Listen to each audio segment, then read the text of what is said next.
As-tu déjà réfléchi à ce que sera ta dernière seconde de vie? Tu sais ce moment où ton cerveau s'éteint et qu'il n'y a plus de retour possible? Eh bien mes frères, aujourd'hui je vais vous raconter le témoignage de cet homme ici. Regardez. Il a expérimenté la vie après la mort. Vous savez, ce moment où la personne, elle est déjà morte, il n'y a plus d'issue et soudainement, elle revient? Frère, le témoignage d'aujourd'hui est très fort. Laisse-moi te raconter juste un détail ici. Cet homme, il était médecin. Il savait tout ce qui se passe dans le corps quand une personne fait une crise cardiaque. Mais il ne s'attendait pas à ce qui allait arriver. De surprenant. Alors, je vais te raconter ce témoignage dans un instant. Et je suis très heureux, parce que beaucoup de personnes laissent des commentaires en disant que ces derniers témoignages que j'ai partagés ont marqué leur vie. Frère, moi aussi je suis impacté, parce qu'au fur et à mesure que je recherche ces témoignages, je suis beaucoup édifié, et je vous les apporte ici. Je veux en apporter plusieurs chaque semaine, toujours très édifiants, toujours ceux qui vont vraiment vous toucher. Vous savez, celui auquel vous n'arrivez pas à arrêter de penser. C'est ce genre de témoignage que je veux vous apporter pour que vous voyiez à quel point Dieu est puissant et merveilleux et que les miracles sont encore réels. Amen. Vous serez impressionnés par les détails que je vais partager. Alors, avant de commencer, je veux juste vous demander de vous abonner à ma chaîne. Cliquez sur le bouton sous la vidéo, abonnez-vous. Activez la cloche qui va apparaître à côté pour ne pas manquer les prochaines vidéos que je vais publier. D'accord? Chaque jour, je fais la prière du matin et du soir et je veux vraiment que vous soyez sur ma liste de prières. D'accord? Viens grandir spirituellement avec nous chaque jour. Gloire à Dieu, allons-y. Le témoignage commence ainsi. Je m'appelle Dr. Sian Taylor. Je suis médecin et chef du département de médecine interne. Et en 2008, je suis littéralement mort. Avant de raconter mon histoire, vous devez comprendre une chose très sérieuse. Ce n'est pas que ma parole. Souvent, lorsqu'on évoque un miracle, certains estiment que cela concerne des personnes simples, peu instruites ou ayant une vision purement religieuse. Mais ce qui m'est arrivé a été attesté par une équipe de professionnels très compétents, un professeur de médecine d'urgence, un médecin consultant principal, l'un des plus expérimentés, un néphrologue qui est un spécialiste des reins, un pédiatre, un ambulancier, c'est-à-dire des gens qui, comme moi, vivent pour la science, pour les faits, et l'un d'eux m'a dit ensuite « Écoute, je suis un scientifique, un humaniste. Je ne suis aucune foi et je n'essaie pas d'exagérer l'histoire. Mais ce que j'ai vu de mes propres yeux jusqu'à aujourd'hui, je n'arrive pas à l'expliquer. » Un autre médecin était de religion hindoue, un autre se disait non religieux. Et ce qu'ils ont vu allait bien au-delà de la science et de la religion qu'ils avaient.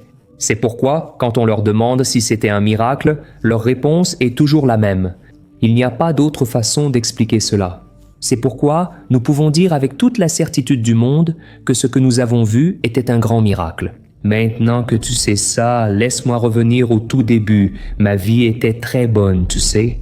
Ma femme Sarah et moi, nous avons une relation que je considère comme un cadeau de Dieu. Nous sommes vraiment le meilleur ami l'un de l'autre. Et à cette époque, en 2008, notre fils Michael avait 10 ans. Sarah est aussi médecin. Elle travaille aux urgences. Nous sommes tous les deux confrontés à la mort tous les jours et cela nous a encore plus rapprochés. Pour nous, la base de tout a toujours été ce temps que nous passions ensemble, tôt le matin, à lire la Bible et à prier avant que la journée ne commence. C'était notre refuge, mais je ne savais pas qu'en peu de temps, ce refuge serait la seule chose à laquelle ma famille pourrait s'accrocher. Et tout a commencé un jour qui semblait complètement normal. C'était le 24 octobre 2008. Je revenais d'une clinique du diabète après un voyage de 400 km. J'ai commencé à conduire vers 9h30 et j'ai rapidement ressenti une gêne à la poitrine. Ce n'était pas très douloureux, plutôt une pression ou un léger serrement, tu vois? Et en tant que médecin, la première chose qu'on fait, c'est essayer de trouver une explication logique et simple. Ah, ça doit être ce que j'ai mangé, alors j'ai continué à conduire seul. Dans la voiture, il y avait une stagiaire, une jeune médecin tout juste diplômée à son premier emploi. J'avais déjà conduit presque 350 km quand j'ai commencé à ressentir une nausée mais alors très forte. La sensation s'est tellement aggravée que j'ai dû arrêter la voiture sur le bord de la route. C'était la première fois que j'admettais à quelqu'un que quelque chose n'allait pas. Je me suis tourné vers elle et j'ai dit « J'ai une gêne ici dans ma poitrine. Je ne sais pas ce que c'est, mais ça commence à faire très mal. » Et elle m'a raconté qu'après, son sang s'est glacé sur le moment, elle est devenue pâle. Imaginez la scène, une jeune médecin au milieu de nulle part, avec son chef qui lui dit qu'il pourrait avoir un problème au... J'ai essayé de rester calme. Je lui ai demandé « Vous pouvez vérifier mon pouls ?» C'était la seule option à ce moment-là. Elle a vérifié, tout semblait normal, mais mon instinct de médecin soupçonnait quelque chose de bien plus grave. Alors je suis sorti de la voiture et j'ai appelé Sarah. « Sarah, j'ai une gêne à la poitrine. Je ne me sens pas bien. » ai-je dit.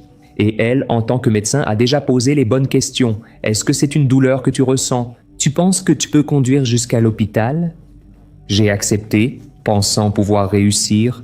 Le plan était d'aller directement à notre hôpital. Je suis donc retourné à la voiture et j'ai commencé à conduire en direction d'une petite ville appelée. Mais pendant que je conduisais, j'ai ressenti une certitude très forte dans mon cœur. Une voix très claire me disait que je devais m'arrêter à la clinique là-bas.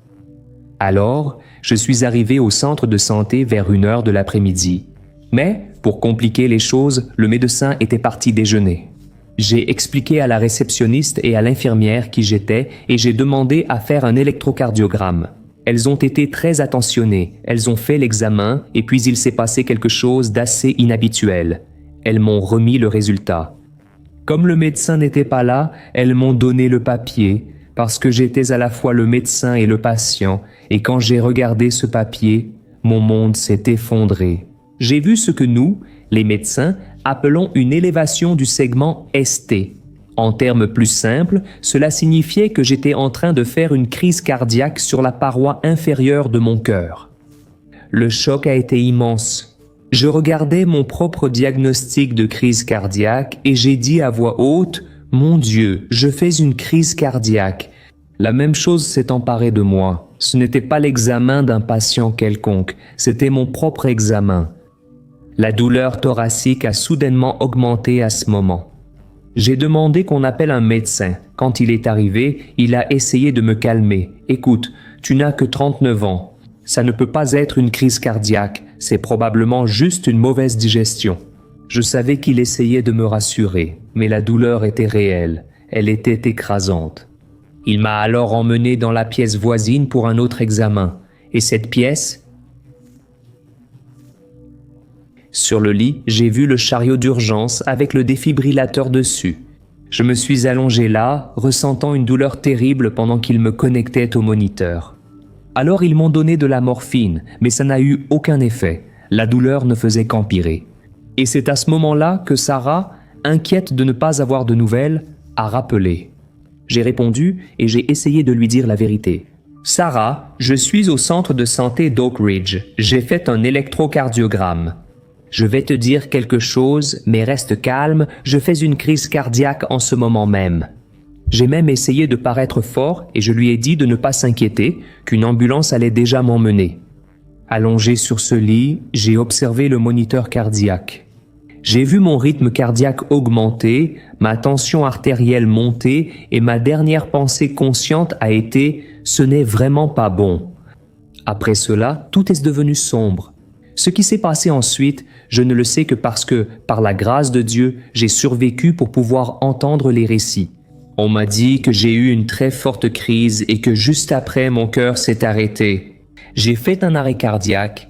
L'équipe de la clinique, avec ma stagiaire, a commencé le massage cardiaque tout de suite et m'a déjà connecté au défibrillateur. L'enregistrement de l'appareil, que je garde jusqu'à aujourd'hui comme preuve de ce que Dieu a fait, raconte une histoire de désespoir. La première décharge a été administrée à 1h44 de l'après-midi, puis la seconde à 1h46. Entre chaque décharge, il y avait 2 minutes de massage cardiaque sans interruption, mais mon cœur ne répondait tout simplement pas. L'un des ambulanciers, qui est arrivé plus tard, m'a dit « En général, si la personne doit revenir, elle revient juste après les premières décharges, mais avec toi, il ne se passait rien. » Et puis est venue la 3e décharge, La frustration dans cette salle était immense. Ils m'ont dit que c'était comme s'ils criaient après mon cœur. « Allez, allez, réagis !» Et puis est venu le 5e choc, le 6e, le 7e. Pendant ce temps, ma femme Sarah était en route en voiture avec mon collègue, le docteur Ben Kartem.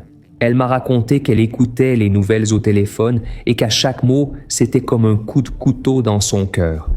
Elle écoutait le docteur, essayant de guider l'équipe à distance, et la réponse était toujours la même.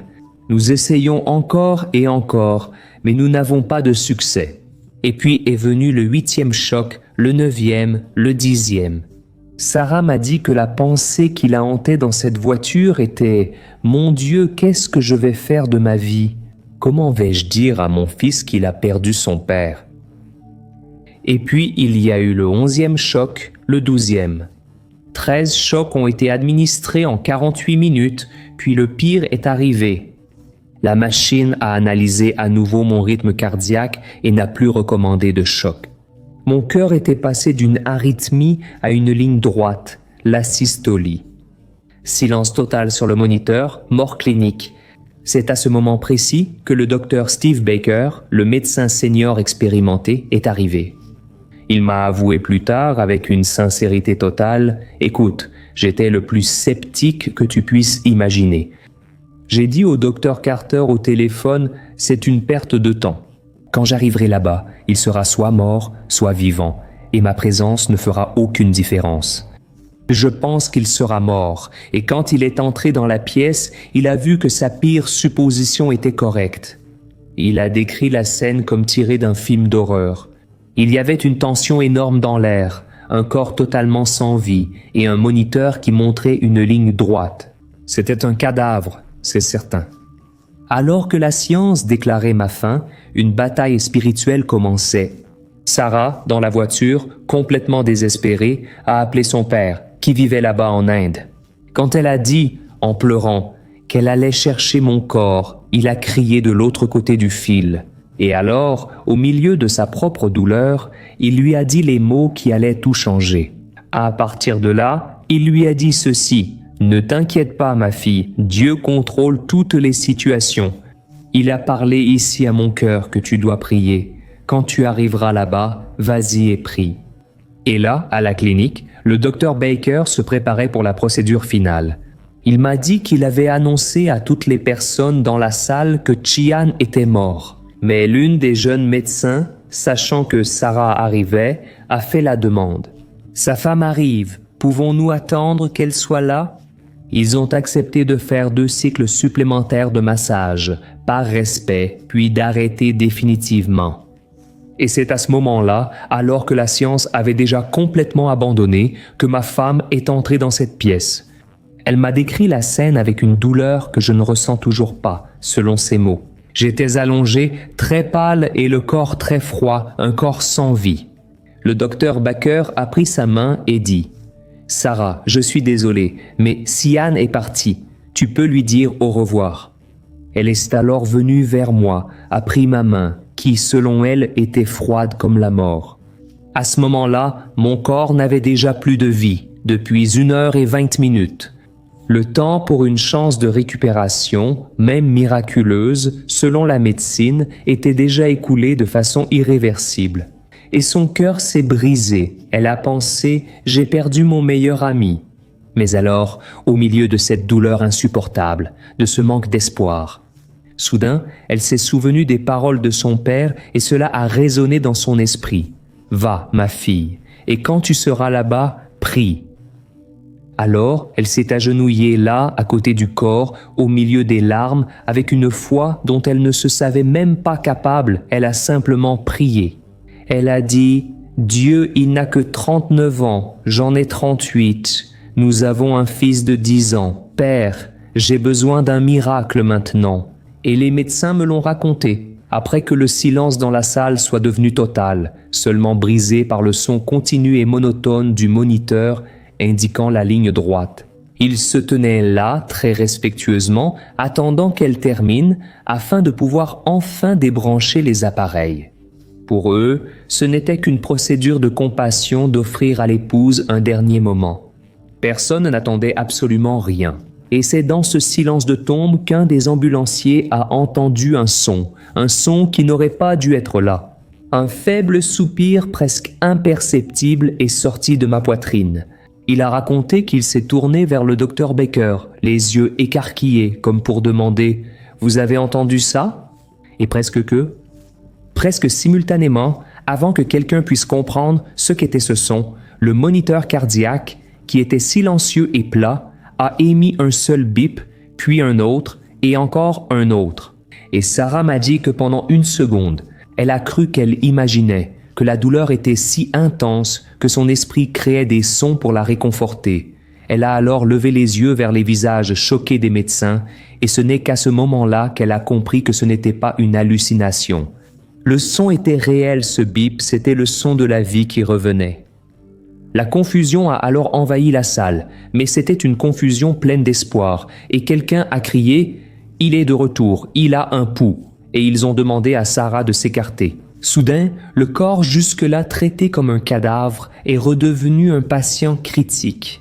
Le moniteur montrait maintenant un rythme cardiaque chaotique, mais c'était un rythme, il était vivant. La science, qui quelques minutes auparavant avait signé mon certificat de décès, se précipitait maintenant désespérément pour me maintenir en vie. La salle a explosé d'activité. Et puis, le docteur Baker m'a dit « CIA, le combat était loin d'être terminé ». Son cœur battait, mais de façon totalement incontrôlée, et il a alors commencé à me donner d'énormes doses d'adrénaline. À ce moment-là, une mousse rose sortait du tube dans ma gorge. Alors ils m'ont mis dans une ambulance et m'ont emmené à l'hôpital de Green Valley. Mes amis et collègues qui étaient venus me dire au revoir ont formé une sorte de haie d'honneur. Personne ne croyait que je survivrais au voyage. Et mon fils Michael, avec la sagesse d'un enfant de 10 ans, a dit quelque chose à sa mère qu'elle n'a jamais oublié. « Maman, ne t'inquiète pas, Dieu va recoller les morceaux, il peut réparer n'importe quoi. » Et le plan était de me transférer dans un hôpital plus grand dans la capitale, mais Dieu avait d'autres plans. Une tempête de grêle a empêché le vol. La seule option était un médicament très risqué pour dissoudre les caillots. Le docteur Baker a été honnête avec Sarah et il a dit « ça va probablement le tuer, mais c'est notre seule chance ». Et alors Sarah, avec une foi née au milieu du feu, lui a répondu « Dieu a déjà fait un miracle, je crois que mon mari va vivre, allons-y ». Alors, ils m'ont donné des médicaments et mon cœur s'est renforcé. Quand je suis enfin arrivé dans la capitale, les examens montraient une situation terrible. J'étais dans le coma, mes reins s'étaient complètement arrêtés, mon foie était gravement endommagé. Et, après tant de temps sans oxygène, plus d'1h20, cliniquement mort, l'attente médicale était seulement une mort cérébrale. Je devrais être un légume pour le reste de ma vie. C'est alors que la main de Dieu est devenue encore plus spécifique. Sarah m'a raconté qu'elle avait reçu un appel de sa tante, là-bas en Inde. Une femme qui priait pour moi a eu une vision et a envoyé un message. Dis à Sarah que ce soir, avant qu'elle ne s'endorme, le CIA va ouvrir les yeux. Sarah m'a regardé, connectée à toutes ces machines, un corps complètement immobile, et pourtant, elle y a cru. Ce soir-là, la docteure Christine, une collègue pédiatre, me rendait visite et elle me l'a raconté plus tard. « Sian, j'ai commencé à te parler de choses normales, comme la météo, comme si tu m'écoutais, et tout à coup, elle a vu mes paupières trembler. Elle s'est penchée et a demandé « Sian, tu es là ?» Et elles ont de nouveau tremblé. « Sian, si tu es là, serre ma main. » Apparemment, j'ai serré sa main. Alors elle a dit à haute voix, le cœur battant la chamade, « Si tu peux m'entendre, ouvre les yeux. » Et Sarah m'a raconté que pendant un instant, j'ai ouvert les yeux. La parole prophétique de cette femme d'Inde s'était accomplie. Et dans les jours suivants, j'ai commencé à bouger et, le mercredi, ils ont retiré le tube de ma gorge. La première chose dont je me souviens clairement, c'est d'avoir ouvert les yeux en soins intensifs, de regarder autour de moi et de demander « Qu'est-ce que je fais ici ?» L'infirmière est venue vers moi et moi, le patient qui était censé être en mort cérébrale, j'ai posé la question. Est-ce que je peux voir mon électrocardiogramme et ma gazométrie artérielle? Elle m'a raconté qu'elle a failli s'évanouir de choc. Mon cerveau était 100% normal. D'un point de vue médical, c'était impossible. Mes collègues n'arrivaient pas à y croire. Le docteur Baker, celui-là même qui a déclaré ma mort, me l'a dit plus tard. Le fait que vous soyez conscient était déjà impressionnant, mais le fait que vous parliez avec votre personnalité intacte, ah, ça, c'est un vrai miracle.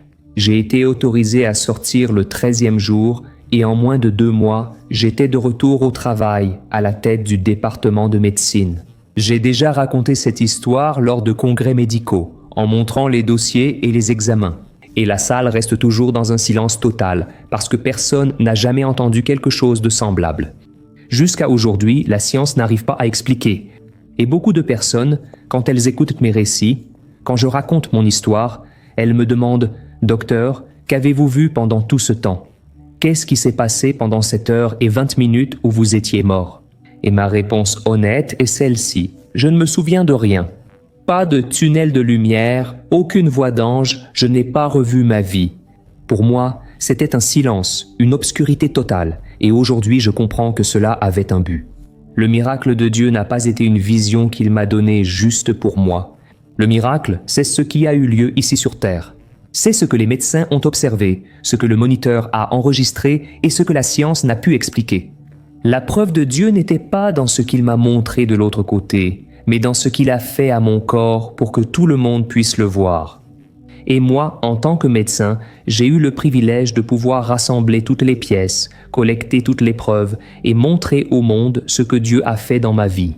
Chaque fois que ma femme y pense, elle est très émue, parce que Dieu a répondu à sa prière même quand sa foi était petite. Et elle dit toujours, « La vie reste difficile avec ses défis, mais nous avons choisi de vivre pour Dieu. » Et tu sais, une chose qui a changé à jamais dans ma profession, c'est que moi, en tant que médecin, je sais gérer la vie et la mort, parce que cela fait partie de ma routine. Mais avant, je voyais un patient et je me concentrais sur le diagnostic, les examens, la solution clinique. Aujourd'hui, quand j'entre dans une chambre d'hôpital, je vois la personne. Je me souviens de ce jour-là, allongé sur cette civière sans vie, et je sais ce que c'est d'être le corps sur le lit pendant que d'autres décident de ton destin. Cela a fait de moi un meilleur médecin, plus humain, parce que j'ai été de l'autre côté et, dans ma vie personnelle, les changements se sont faits dans les petits détails. Avant, notre prière du matin était une habitude importante. Aujourd'hui, c'est une célébration. Chaque petit déjeuner avec ma famille n'est pas seulement un repas, c'en est un que je n'aurais pas dû avoir. Quand mon fils me raconte sa journée, j'arrête tout pour l'écouter, parce que je me souviens de la pensée de ma femme dans la voiture. Comment vais-je dire à mon fils qu'il a perdu son père? Aujourd'hui, je suis ici pour affirmer que je ne me suis pas perdu. Chaque moment simple est devenu la véritable preuve du miracle. Et c'est mon message pour vous aujourd'hui.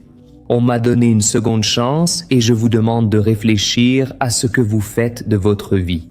La décision la plus importante que vous puissiez prendre concerne l'endroit où vous passerez votre éternité. Et je vous demande humblement, choisissez la vie avec Dieu, car il existe une éternité.